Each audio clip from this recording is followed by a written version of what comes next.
Hi, my name is Lila McKenna, and my passion project was mental health videos. An overview of my project was that I wanted to find a way to connect my passion for mental health advocacy and film. So I thought I could create short educational videos that young adults like me could watch to learn more about mental health. And thinking through what platform would be best to show these videos, I decided to do it through TikTok. Now, do you personally or do you know anyone who does struggle with their mental health? Statistically, approximately 1 in 5 teens aged 12 to 18 suffer from at least one mental health disorder. Connecting that to a community that's very important to me, statistically, that would mean around 90 of our 450 NDB students could be struggling with their mental health right now. And so this problem is obviously directly relates to me and my community, and I wanted to be able to find a way to help. My project relates to Notre Dame's Hallmark 3. We educate for and act on behalf of justice and peace in the world.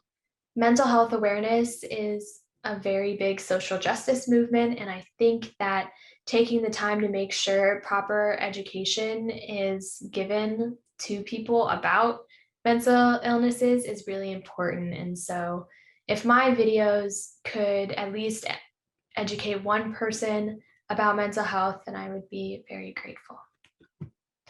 So in the first part of my project, when I was thinking of who I wanted my project to relate to, I wanted my videos to help support teens struggling with their mental health by helping educate people on mental health in general. The videos would be for everyone and anyone, since I think more people need to be educated on this subject. The problem I wanted to help solve specifically was the lack of education surrounding mental health. In an interview with the president and CEO of CarePlus New Jersey Incorporated, he stated the biggest contributor to stigma is a lack of education about the nature of mental illness. So when I was thinking of my ideas, I had a few initial thoughts. I had thought about creating a blog that I could post information about mental health related issues on. I had thoughts of making skits with Notre Dame, working with Notre Dame to make little short skits that went over mental health scenarios and helped show how to deal with certain scenarios, or making PSA, public service announcement style videos that would help educate people on things in surrounding mental health. But once I figured out I wanted to specifically connect my passion to film and mental health advocacy, I mainly started to realize I wanted to make PSA style videos.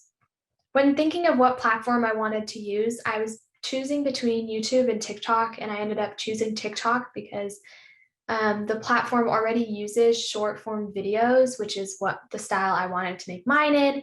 And I was assuming I could get more interaction on TikTok than if I were to post my videos onto YouTube. For my goal of this project, I wanted to focus on average number of views rather than total number of videos because I wanted to make sure my videos were actually reaching people and people were able to hopefully learn something from them instead of just putting out a ton of mediocre videos that didn't really educate people. And so I was thinking of, I was hoping for around 100 views per video. Now, when I was testing this, I'm glad I focused on views rather than total number of videos because they ended up taking much more time and effort than I was initially anticipating because I needed them to be well researched, but also visually engaging because I didn't want to have my face in it because I wanted to just be focusing on the information I was putting out there. It took more time to gather what I wanted to, people to be watching as they were listening to the information I was putting out there. And I ended up exceeding my goal as of right now. My videos have been averaging around 300 views per video, which is much higher than I was expecting. And I'm very grateful for that people are been engaging with and watching my videos and hopefully learning something. So here is an example of one of the videos I put out there on a coping skill called Tip Skills. So in this video, I'm going to be talking about a DBT coping skill called Tip Skills. And in case you're wondering, DBT stands for dialectical behavioral therapy, which is a type of therapy that helps provide skills for managing mental illnesses. TIP involves 4 different types of coping skills that you can use pretty easily. T stands for temperature. Examples of this could be holding an ice cube, taking a cold shower, or splashing your face with cold water. I stands for intensive exercise. Examples of this could be running, dancing, jumping up and down, whatever it is, doing something that exercises you. The first P stands for paced breathing. There are many techniques that you can use for paced breathing that you can look up or you can create yourself.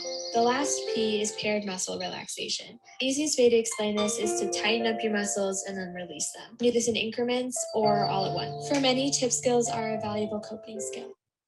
I chose my mom to be my mentor because she works in sales, so she has a lot of experience with marketing, and she could give me a lot of advice with how to make sure my videos are, accessible and making sure they're empathizing with the group I chose to empathize with, teenagers my age.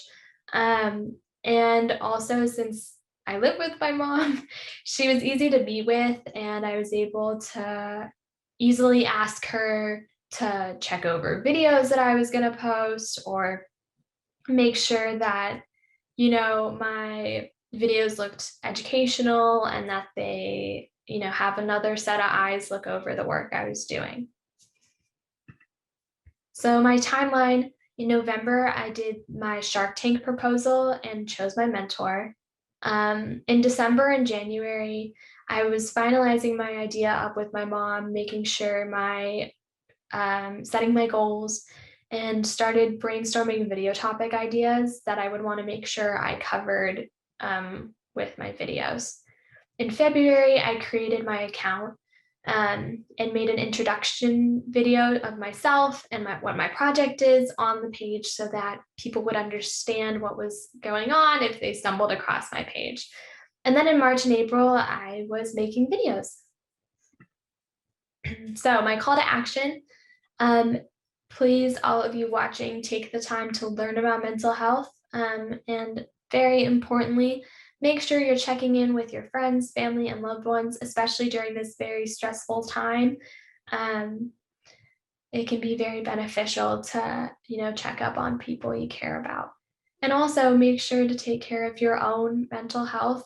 Self-care is a great way to do this by taking walks or just taking time to relax.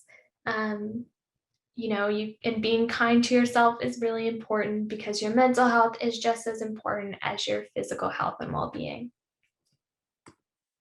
Thank you for watching my video. All of you guys, remember that you are loved and that your mental health is important, and that if you ever need help, to reach out to your loved ones or someone to help, because you are worthy and deserving of any help. Thank you.